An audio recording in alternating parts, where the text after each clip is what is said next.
मेरा नाम शुभम है और हम चार बहुत पक्के दोस्त हैं। मैं, विनय, राकेश और करण। हम दिल्ली के जेजे कॉलोनी में रहते हैं। ये उस दिन की बात है जिस दिन राकेश के घर कोई नहीं था। उसके घर वाले कहीं बाहर गए हुए थे और हम चारों दोस्त राकेश के घर में ही सोने चले गए। अब सभी दोस्त मिल गए तो नींद तो इतनी जल्दी आनी नहीं थी, तो हम सभी दोस्त ने कुछ अलग करने की सोची।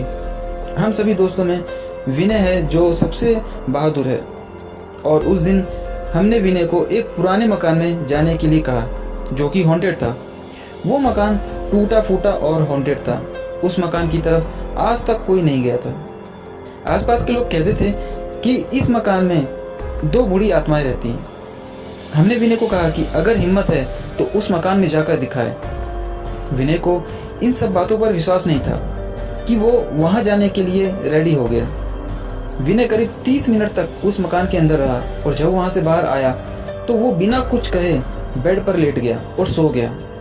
हम दोस्तों ने उसका बहुत मजाक उड़ाया और सोचा कि शायद वो डर गया है। सुबह हुई और विनय के घर वाले आ गए। विनय अभी भी सोया हुआ था, लेकिन हम तीनों दोस्त उसके घर से चले गए थे। विनय की माँ ने उसे उठाया तो चुपचाप उठ गया, और जब वो रेडी होकर नाश्ते की टेबल पर आया तो विनय की माँ ने देखा कि उसने आंखों में काजल लगाया हुआ था।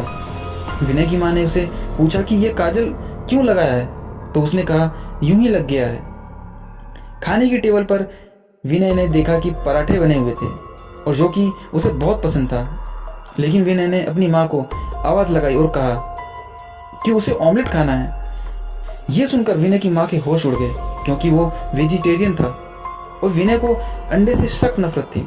विनय की माँ ने उसे डांटते हुए कहा, ये क्या बक रहे हो। विनय ने इस पर खाना छोड़ दिया और घर छोड़कर चला गया। जब विनय अपने दोस्तों से मिला तो बहुत अजीब तरह से पेश आ रहा था। वो कभी किसी आदमी की आवाज में बात कर रहा था तो कभी किसी औरत की। ये देखकर विनय के सभी दोस्त थोड़ा घबरा गए। इसलिए राकेश ने जाकर रात की पूरी बात विनय की माँ को बता दी। अब रात हो चुकी थी, विनय घर नहीं आया था। रात के करीब 10 बजे विनय जब घर आया तो शराब पीकर आया, जबकि विनय ने कभी शराब को हाथ तक नहीं लगाया था। विनय ने घर जाकर पहले आदमी की आवाज में अपनी माँ को कहा, सुनो मुझे आज मटन कोरमा खाना है। फिर उसने औरत की आवाज में कहा, मटन कोरमा नहीं, मुझे भिंडी की सब्जी खानी है। सिर्फ यही नहीं, विनय कभी आदमी की हरकत करता था तो कभी औरत की। विनय की माँ ने आओ दिखाना ताओ फौरन एक बाबा को घर ले आई और फिर पूजा शुरू की। वो समझ गई थी विनय के अंदर जिन या कोई बुरी आत्मा आ गई है।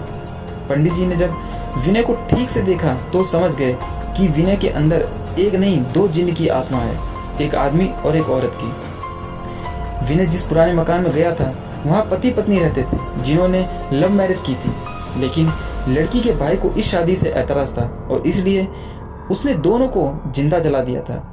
तब से उन पति पत्नी की आत्मा उस मकान में भटकती थी, लेकिन जब विनय उस मकान में गया तो उन दोनों की आत्माओं ने उसके शरीर पर कब्जा कर लिया।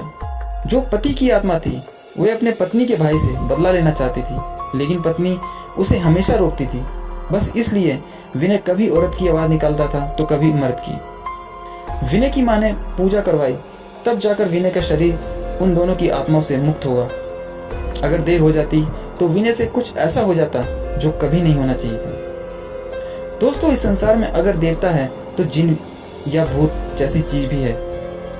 वो आम इंसान को परेशान नहीं करती, मगर हम उन्हें परेशान या कुदरत के विपरीत जाकर उन्हें चैलेंज करेंगे तो ऐसी अनहोनी हो सकती है। इसलिए कुदरत की बनाई हुई चीजों को कभी चैलेंज ना करें, उसका गलत परिणाम भी हो सकता है। तो दोस्तों, ये थी हमारी जिन्नी की एक छोटी स्टोरी। आशा करता हूँ आपको ये वीडियो अच्छी लगी। वीडियो अच्छी लगी तो वीडियो को लाइक जरूर कर देना और चैनल पर नए हो तो चैनल को सब्सक्राइब जरूर कर लेना। चलिए मिलते हैं आपसे नेक्स्ट वीडियो में, जब तक के लिए बाय बाय।